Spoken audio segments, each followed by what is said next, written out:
Ky është lajmi i cili ka pushtuar portalet dhe rrjetet sociale.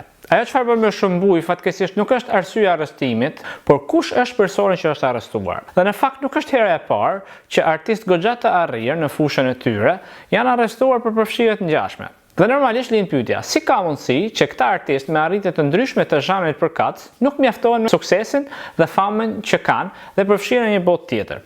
Arsyeja lidhet ngushtë me kohën në të cilën jetojmë, e cila na thotë që ti asnjëherë nuk ke dhe nuk je mjaft dhe duhet vazhdimisht që të kërkosh për më shumë. Nëse ke para, kërko për më shumë. Nëse ke famë, kërko për më shumë. Nëse ke pushtet, kërko për më shumë. Çfarëdo që të kesh, kërko për më shumë. Dhe përsëri, në fund të ditës ti ndihesh bosh.